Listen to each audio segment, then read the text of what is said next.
الرحمن الرحيم مالك يوم الدين إياك نعبد وإياك نستعين اهدنا الصراط المستقيم صراط الذين أنعمت عليهم غير المغضوب عليهم ولا الضالين. Islam I consider it a way of life, and it's basically integrated in everything I do. Being a Muslim means a lot to me in that I chose this religion. It wasn't a religion I was born into. It's a constant remembrance of not only your personal dedication to improving humanity, but also worshiping God. Islam is the best technology that I've found to bring you into contact with God. Most religions take their name, they're named after a person, place, or thing. So Christians are named after Jesus Christ, who was a person or a prophet, peace be upon him, who walked the earth.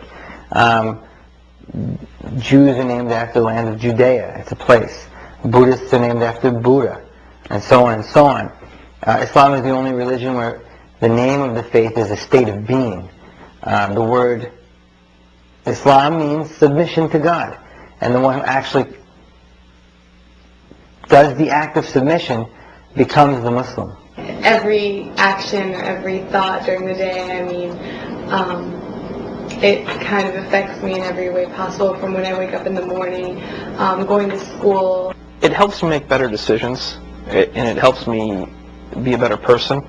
I think it's a way to bring a lot of structure into a really chaotic kind of environment.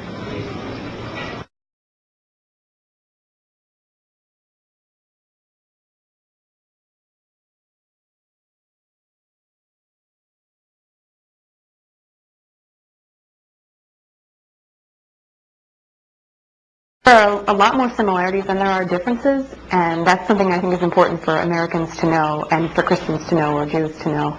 Islam is actually a continuation of, where Judaism, Christianity, so that's how we see it, left off. That we believe in all the prophets. We believe in Jesus very highly as a prophet. When I first became Muslim, my grandmother asked me, "So do you now, pray to Allah?" And I'm like, "Well, yes, but you have to understand, it's the same God that, Christians and Jews pray to. It's no different. It's one single, all-powerful creator." Muslims accept Christians primarily as part and parcel of the Abrahamic tradition. But the two major differences are that they accept Christ as a prophet, Muslims do, and not as a son of God. So there is not a divinity. His divinity, as accepted in Christianity, or some schools of Christianity, are not accepted by Muslims. Secondly, Muslims do not accept the fact that he was crucified. The verse in the Quran is clear about that he is made to appear that he was crucified as he's taken up alive in heaven, that it has a second coming. So with that, with the Jewish community, they accept Jews as people of the book, and matter of fact, the Muslim similarity with Judaism comes in the divine law. The Sharia is very much like the Jewish Halaga. Dietary laws are similar. Some of the other laws are very similar. So there is a degree of similarity between Judaism and Christianity and with Islam. Moses, may peace be upon him, is mentioned in the Quran more than anybody else. And Jesus and his mother Mary, may peace be upon her, are both mentioned so many times in the Quran. So many of the events, the biblical events, the building of the ark, Noah and his companions who escaped the flood through the ark and so forth. Even in practice, there are so many things that used to be part of Catholicism or part of Judaism that just in the 20th century have dropped off, and I think that's really important. And I even say now, a nun wears hijab, if you want to think about it that way. So even on the outside, there are so many similarities in terms of modesty, in terms of the values of Catholicism or Christianity or Judaism. They really do mesh with Islam, but I think secularism is what Islam differs from.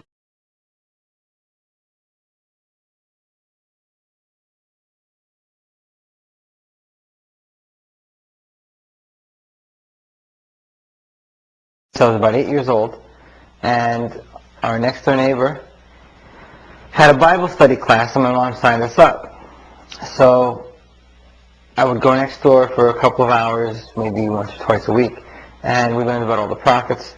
And when we got to the fact that Jesus was God, it was a Christian tradition, I felt a little bit uneasy. And I remember asking people in my family questions about how Jesus is God. And it just didn't make much sense to me. There's things as a child growing up in Christianity that I didn't necessarily understand or agree with, and decided to do my own self-research and determine why various religions had various sentiments. I was about 20 years old, and I had gone from being Catholic to questioning Jesus being God, to questioning God's existence altogether, to going through, a rough period in my own life, and then to finally starting to try to make changes, and at that point, turning toward God, even though I didn't call it God, because I didn't believe in God. When I was in university, I started to learn about, the existence of Islam through figures like Malcolm X and Cat Stevens and these other famous converts. So I became curious about it, and I became curious about what was the power that could, you had both these figures, Malcolm X, and as I said, Cat Stevens were people who completely transformed their lives from one thing, from being one kind of person to being a completely different person. So my curiosity was what power could have possibly accounted for this? I came across the teachings of Islam. It taught that God was one and that everything else is created, and that made a lot of sense to me. So I continued to study and eventually accepted Islam. Probably got exposed to Islam in college at the University of Cincinnati in about 86, 87. Predominantly on the Nation of Islam side at that time. However, there was things obviously that I could not agree with, and met some mainstream Muslims and decided to do further research on my own. When I first started studying Islam, everything made sense to me, and that was the first time that ever happened in regard to religion. Everything that I read was yeah, that makes sense. It just resonated within me. The thing that attracted me to Islam was that power for transformation. And I saw the need for it, especially at the time that I converted. I saw the need for that transformation in many different areas. I saw it on a personal level. I saw it in the people around me. I saw it in the society. When I was living with 8 exchange students from Malaysia, who all were Muslim, and I just became very interested in just their practices and religious beliefs and things of that nature. So much so that the next year I ended up taking a class from our religion studies department on Intro to Islam, basically. And during that semester, I literally woke up one morning with the feeling that if I followed Islam, it would be a path to happiness. Interestingly enough, my sister converted, and her husband and I, unbeknownst to one another, converted about the same time.